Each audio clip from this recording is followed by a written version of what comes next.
Hello student, आज के इस वीडियो में हम लिंग को पढ़ेंगे, जेंडर को।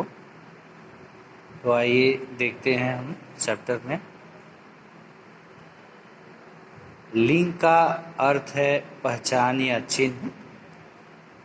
शब्द के जिस रूप से यह ज्ञात हो कि वह शब्द पुरुष जात का है या स्त्री जात का, उसे लिंग कहते हैं। यानी शब्द के जिस रूप से यह हमें पता चले कि वह पुरुष जात का है या स्त्री जात का, तो उसको ही हम लिंग कहते हैं। आइए देखते हैं सेंटेंस को। उदाहरण दिया हुआ है, तितली उड़ रही है, छात्र पुस्तक पढ़ रहा है। तो तितली उड़ रही है और छात्र पुस्तक पढ़ रहा है। ऊपर लिखे वाक्यों में तितली और ये छात्र, तो तितली स्त्री जात का तथा छात्र पुरुष जात का बोध कराते हैं, तो इसको ही हम लिंग कहते हैं। लिंग के भेद। लिंग कितने प्रकार के होते हैं? देखिए, हिंदी में लिंग जो है वह 2 प्रकार के होते हैं, एक पुल्लिंग और स्त्रीलिंग। पुल्लिंग और स्त्रीलिंग। पुल्लिंग, पहला पुल्लिंग है, पुरुष जाति का बोध कराने वाले शब्द पुल्लिंग कहलाते हैं। उदाहरण, चूहा, लड़का, माली, घोड़ा, शेर, लेखक, बच्चा आदि। यानी ये शब्द जो है पुरुष जाति का बोध करा रहे हैं, इसलिए हम इनको पुल्लिंग कहेंगे। जो पुरुष जाति का बोध कराने वाले शब्द जो है वह पुल्लिंग होते हैं। दूसरा जो है वह स्त्रीलिंग। स्त्री जाति का बोध कराने वाले शब्द स्त्रीलिंग कहलाते हैं। उदाहरण, चूहिया, लड़की, मालिन, घोड़ी, शेरनी, लेखिका, बच्ची आदि। लिंग निर्णय। देखिए, लिंग निर्धारण कैसे होता है? प्राणीवाचक शब्दों के लिंग का निर्धारण उनके अर्थ के अनुसार होता है, और जबकि अप्राणीवाचक यानी जो निर्जीव हैं वस्तुओं या पदार्थों के लिंग का निर्णय उसके रूप के आधार पर होता है। अब नित्य पुल्लिंग। और कुछ शब्द ऐसे होते हैं जो नित्य यानी हमेशा क्या होते हैं? पुल्लिंग में होते हैं, हमेशा पुल्लिंग में होते हैं। कुछ शब्द नित्य पुल्लिंग होते हैं। उदाहरण, तोता, चीता, सारस, कछुआ, मगरमच्छ, खरगोश, भालू, उल्लू, भेड़िया आदि। इनका स्त्रीलिंग रूप बनाने के लिए हम क्या करते हैं? इनके पूर्व मादा शब्द जोड़ दिया जाता है। के पूर्व में जो है मादा शब्द जोड़ दिया जाता है, और मादा शब्द जोड़ करके हम इसको स्त्रीलिंग शब्द बना लेते हैं। जैसे देखिए, यहाँ पर तोता है, तो मगरमच्छ, तोता, मादा तोता, स्त्रीलिंग शब्द बन गया मगरमच्छ, मादा मगरमच्छ। चीता, मादा चीता। कछुआ, मादा कछुआ। नित्य स्त्रीलिंग। अब देखिए, जैसे कुछ शब्द जो है नित्य पुल्लिंग, तो कुछ शब्द जो है नित्य स्त्रीलिंग। तो कुछ शब्द सदैव स्त्रीलिंग की तरह प्रयुक्त किए जाते हैं। उदाहरण, मछली, तितली, छिपकली, गिलहरी, मक्खी आदि। इनका पुल्लिंग रूप बनाने के लिए इन शब्दों से पूर्व नर जोड़ दिया जाता है। उदाहरण, मछली, नर मछली, छिपकली, नर छिपकली, तितली, नर तितली, गिलहरी, नर गिलहरी। यानी इनके हम नाम के सामने पुल्लिंग से स्त्रीलिंग बनाने के लिए हम पुल्लिंग शब्द के पहले जो है पूर्व में मादा लगा करके स्त्रीलिंग शब्द को बना लेते हैं, और इसको जो है नर लगा करके स्त्रीलिंग बना लेते हैं। मादा शब्द के पूर्व जो है नर लगा करके नर मछली यानी स्त्रीलिंग शब्द बना लेते हैं। मछली, तितली, छिपकली, गिलहरी और मक्खी आदि, इनका पुल्लिंग रूप बनाने के लिए इन शब्दों से पूर्व नर जोड़ दिया जाता है। यानी इनके पहले जो है पुल्लिंग बनाने के लिए नर शब्द हम जोड़ लेते हैं। जैसे हम पुल्लिंग में मादा जोड़ लेते हैं, वैसे ही स्त्रीलिंग में नर जोड़ लेते हैं। क्लियर है? अब देखिए पुल्लिंग शब्दों की पहचान। पुल्लिंग शब्दों की पहचान क्या है? पर्वतों के नाम जो है ये पुल्लिंग होते हैं, जैसे हिमालय, विंध्याचल, सतपुड़ा आदि। ग्रहों के नाम, तो ग्रहों के नाम रवि, बुध, मंगल, शुक्र आदि। पृथ्वी को छोड़ करके, ये अपवाद है, पृथ्वी स्त्रीलिंग में है। भारतीय महीनों तथा दिनों के नाम, महीनों तथा दिनों के नाम पुल्लिंग होते हैं। देशों के नाम भी पुल्लिंग होते हैं। और भारत, पाकिस्तान, चीन, जापान, इंग्लैंड, कोरिया। सागरों के नाम हिंद महासागर, अरब सागर, प्रशांत महासागर आदि। पेड़ों के नाम बरगद, आम, पीपल, नीम, नारियल आदि। धातुओं के नाम सोना, तांबा, पीतल, लोहा, चांदी। देखिए इसमें अपवाद, चांदी जो है स्त्रीलिंग का शब्द है, बाकी जो धातु है सभी जो है धातुओं के नाम पुल्लिंग होते हैं। रत्नों के नाम भी पुल्लिंग होते हैं। हीरा, मोती, पन्ना, पुखराज, मूंगा। इसको छोड़ करके, रूबी को छोड़ करके ये स्त्रीलिंग का शब्द है।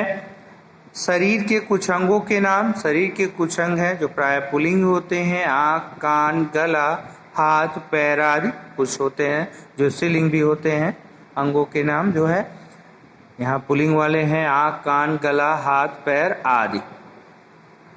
भाववाचक संज्ञाएं मोटापा, बुढ़ापा, परोपकार, बचपन, बहाव, उतार आदि। ये सारे शब्द जो हैं पुल्लिंग के हैं। व्यवसाय सूचक शब्द पुल्लिंग होते हैं, जैसे न्यायाधीश, वकील, डॉक्टर, दुकानदार, चपरासी, उद्योगपति आदि।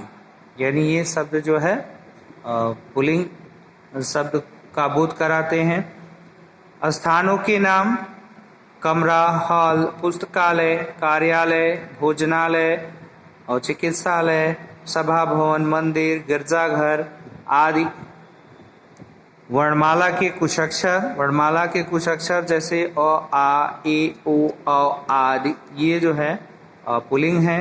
दान, आव, त्व, आपा प्रत्ययों से फूलदान, रोशनदान, बहाव, नेतृत्व, मोटापा आदि, ये भी क्या है? पुल्लिंग है। अंतहुन प्रत्ययों से अंत होने वाले शब्द हैं। ठीक है। अब देखिए स्त्रीलिंग शब्दों की पहचान है, तो पुल्लिंग की पहचान है कि ये शब्द पुल्लिंग होते हैं। अब स्त्रीलिंग की पहचान है, झीलों, नदियों के नाम जो हैं वो स्त्रीलिंग होते हैं। भाषाओं तथा लिपियों के नाम भी स्त्रीलिंग होते हैं। बर्तनों के नाम स्त्रीलिंग होते हैं। शरीर के कुछ अंगों के नाम पलक, छाती, कमर, नाक, जीभ, उंगली आदि, ये जो है स्त्रीलिंग के शब्द हैं।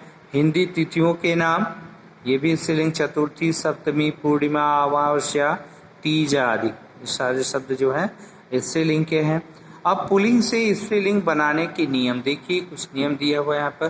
कैसे हम पुल्लिंग से उस शब्द को स्त्रीलिंग बना लेते हैं, तो कैसे बनाते हैं? देखिए यहाँ पर कह रहा है कि अ को आ करके यानी हम प्रत्यय को जोड़ करके बनाते हैं। पुल्लिंग शब्दों में हम क्या करते हैं? प्रत्यय जोड़ देते हैं। और प्रत्यय आप जानते हैं कि वो किसी शब्द के जो है अंत में जुड़ करके परिवर्तन ले आते हैं, अर्थ को बदल देते हैं, विशेषता ला देते हैं।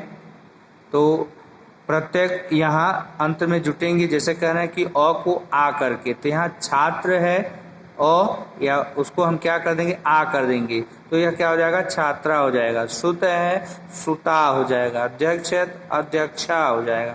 महोदय है तो महोदया हो जाएगा।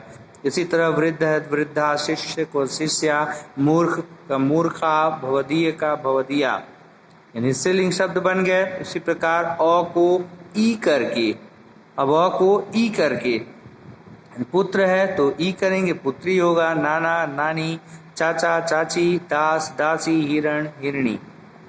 ठीक है। और भी शब्द हैं। आ को या करके प्रत्यय हैं। ई, या, ईन सभी क्या है? प्रत्यय हैं। चूहा, चूहिया, लोटा, लुटिया, बूढ़ा, बुढ़िया, चिड़ा, चिड़िया, डिब्बा, डिबिया, बंदर, बंदरिया। शब्द के अंत में इन जोड़ करके, अब इन प्रत्यय जोड़ करके किसमें? पुल्लिंग शब्दों में हम क्या प्रत्यय जोड़ते हैं? इन को। तो यहाँ पर सुनार में क्या हो जाएगा? सुनारिन। इन प्रत्यय उसके बाद पड़ोसिन, धोबिन, ग्वालिन, पुजारी, सुनार, सुनारिन, पड़ोसी, पड़ोसिन, धोबी, धोबिन, ग्वाला, ग्वालिन, पुजारी, पुजारिन, नाग, नागिन, बाघ, बाघिन, पापी, पापिन। यानी सब में क्या जुड़ा है, इन प्रत्यय जुड़ करके जो है इसमें यह स्त्रीलिंग बन गया है। अब जो है शब्द के अंत में आइन जोड़ करके आइन प्रत्यय जोड़ेंगे हम। देखिए ठाकुर है, ठाकुराइन, हलवाई, हलवाइन, लाला, ललाइन, पंडित, पंडिताइन, बाबू, बबुआइन, पंडा, पंडाइन। यानी सब में जो है यह पुल्लिंग शब्द में प्रत्यय जुड़ा है आइन, तब क्या हो गए हैं शब्द, ये स्त्रीलिंग के शब्द बन गए हैं। अब इसी प्रकार से यहाँ पुल्लिंग और स्त्रीलिंग किसको अक को इका बनाकर, अक गायक है, नायक है, टीकाकरण गायिका, नायिका, पाठिका, निवेदिका, दर्शिका हो जाएगा। इका प्रत्यय जुड़ करके ये शब्द बन जाएंगे। उसके बाद शब्द के अंत में नी प्रत्यय जोड़ करके, यानी जो पुल्लिंग शब्द है उसमें लास्ट में हम अंत में क्या कर देंगे, नी प्रत्यय को जोड़ देंगे, वह क्या हो जाएंगे, स्त्रीलिंग के शब्द बन जाएंगे। इसी प्रकार से शब्द के अंत में आनी जोड़ करके, देवर है, देवरानी हो जाएगा, जेठ है, जेठानी है, भव है तो भवानी है, नौकर से नौकरानी है, इंद्र, इंद्राणी है, क्षत्रिय, छत्राणी है, रुद्र, रुद्राणी, सेठ, सेठानी। यानी सब में क्या है, आनी प्रत्यय जुड़ा हुआ है इसमें, तब जाके ये शब्द बना है। मान को मति करके श्रीमान है तो श्रीमती, शक्तिमान है, शक्तिमती, बुद्धिमान है, बुद्धिमती, आयुष्मान है, आयुष्मती। वान को वती करके रूपवती, यहाँ होगा रूपवान, रूपवती, ज्ञानवान, ज्ञानवती, गुणवान, गुणवती, धैर्यवान, धैर्यवती, बलवान, बलवती, भगवान, भगवती। अब ई के स्थान पर इनी करके ऐसे ही शब्द बने, तपस्वी है, तपस्विनी हो जाएगा, स्वामी है, स्वामिनी हो जाएगा, यशस्वी है, यशस्विनी हो जाएगा, अधिकारी, अधिकारिणी हो जाएगा। ता के स्थान पर त्री लगाकर तो यहाँ पर कर्ता है, कर्त्री हो जाएगा, अभिनेता है, अभिनेत्री हो जाएगा, यहाँ पर दात्री हो जाएगा, यहाँ पर विधात्री हो जाएगा। और कुछ शब्दों का स्त्रीलिंग रूप बिल्कुल भिन्न होता है, यानी वर, वधु, राजा, रानी, बैल, गाय, विद्वान, विदुषी, बिलाव, बिल्ली, वीर, वीरांगना, युवक, युवती, सम्राट, साम्राज्ञी, ससुर, सास, भाई, बहन, मर्द, औरत, कवि, कवियत्री, बेटा, बहू, पति, पत्नी, विधुर, विधवा, नर, कामादा। अब आइए हम देखते हैं कि हमने इस चैप्टर में क्या सीखा, अभी तक क्या पढ़ा है हमने अब तक हमने सीखा संज्ञा एक विकारी शब्द है। तो संज्ञा क्या है, एक विकारी शब्द है। हम जानते हैं विकारी यानी जिनमें लिंग वचन कर्तार्थ के कारण जिन शब्दों का रूप परिवर्तित होता है वह विकारी शब्द कहलाते हैं, जिसमें लिंग तथा वचन के कारण परिवर्तन आता है। ठीक है। अब स्त्री या पुरुष जाति का बोध कराने वाले शब्दों को लिंग कहते हैं। तो स्त्री या पुरुष जाति को, जैसा कि अभी हमने पढ़ा है कि जो शब्द जो है पुल्लिंग स्त्रीलिंग दो लिंग होते हैं हिंदी में। तो पुल्लिंग जिन शब्दों से पुरुष जाति का बोध होता है उनको पुल्लिंग कहते हैं, और जिन शब्दों से स्त्री जाति का बोध होता है उसको स्त्रीलिंग कहते हैं। हिंदी में लिंग दो प्रकार के होते हैं, स्त्रीलिंग तथा पुल्लिंग। ओके, तो स्टूडेंट उम्मीद है आपको ये समझ में आएगा। आज के वीडियो में बस इतना ही, और नेक्स्ट चैप्टर को लेकर के आगे के वीडियो में हम उपस्थित होंगे। तब तक के लिए student take care, bye bye.